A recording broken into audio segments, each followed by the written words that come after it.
What's going on, guys? I just want to talk a little bit today about DeMar DeRozan, his future in the league, his potential future with the Spurs, and how he might fit in the NBA now as a power forward or even potentially a point guard. So, first thing I want to look at is his defensive ratings this year have been slightly better at power forward than any other position.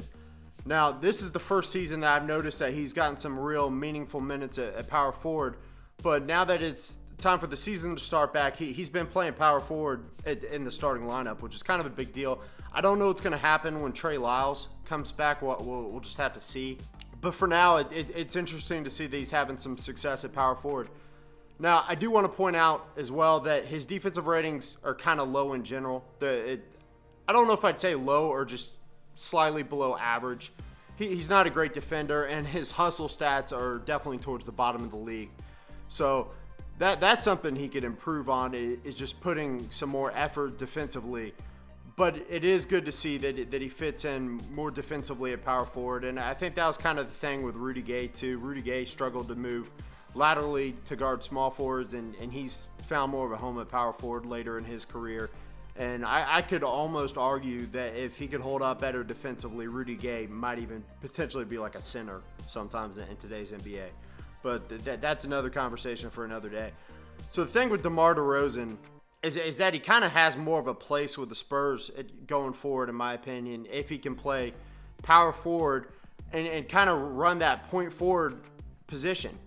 So you got DeJounte Murray playing point guard, but he's not the prototypical point guard, and he really hasn't looked great all the time at being the main guy running the floor.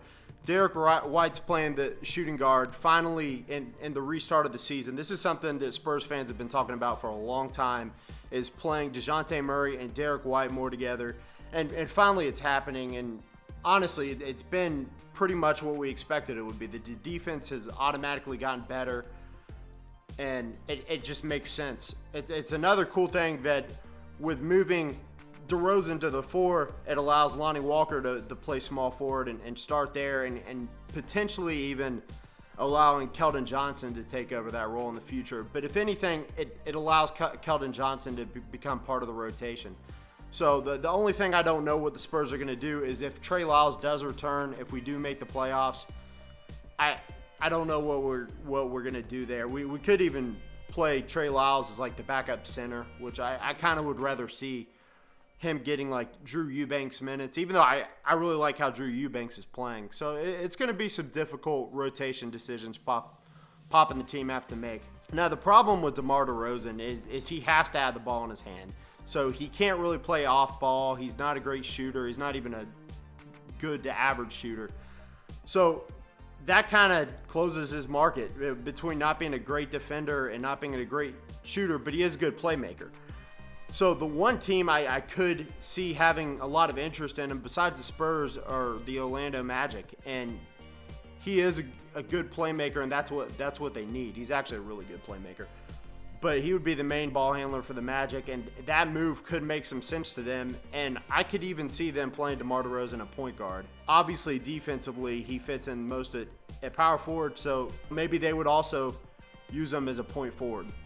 Now, with that said, I want to talk a little bit about how DeMar DeRozan stacks up against other point forwards in the league. Obviously, he's not at the level as Giannis Antetokounmpo, as LeBron James, or even Ben Simmons. I'd say Ben Simmons is so overwhelming physically. He's a much better defender, so he's the better player. But I'd say he's even a more effective player offensively.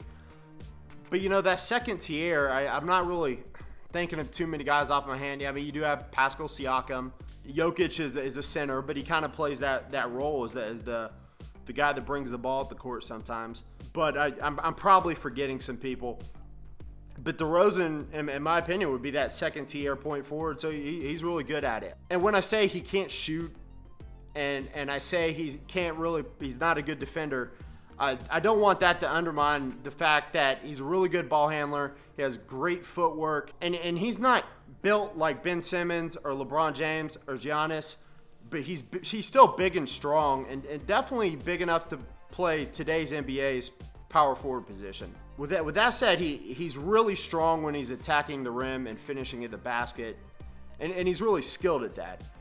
So to his credit, and everybody knows about his mid-range game. That's kind of been part of his game most of his career. So I think that's the one way DeMar DeRozan can still be an effective player in the NBA today, as a starter anyways, is playing that kind of point forward, even point guard sometimes role. Now, besides that, I think really he'd only be able to move to the bench and play this as a sixth man late in his career. And for a while this season, I kind of thought he was almost to that point. But he's still such a good scorer and so good at finishing at the rim. I think the point forward role might be the one for him. So, guys, I kind of want to hear y'all's thoughts, especially Spurs fans, but just NBA fans in general. Kind of want to hear what you think of DeMar DeRozan as a point forward and where he ranks kind of against other, not necessarily power forwards in the league, but power forwards that kind of play that role, and guys in general that are more positionless, like Ben Simmons, who I guess you could also call a point guard. But sometimes he does play the power forward position, and he guards more wings and forwards. And so outside of that, not much more I want to talk about. If you're enjoying my content, please do me a favor, like, comment, subscribe. I'm going to be talking a lot more about the San Antonio Spurs, the Dallas Cowboys as it gets closer to football season, and I'll still be following the Rangers some too. Let me know how you like the Texas Rangers content.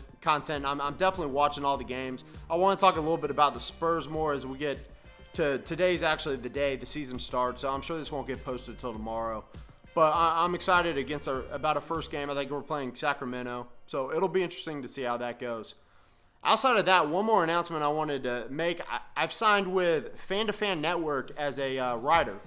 And so I'm going to be writing some Dallas Cowboys articles for Law Nation. He's a big Dallas Cowboys YouTuber. I'm sure if you're following me for Cowboys content, then you've definitely heard of him. I'll be taking some of his articles and breaking them, or some of his videos, I should say, and breaking them down on Fan to Fan Network. It's a great network. I'll talk about it more in the future.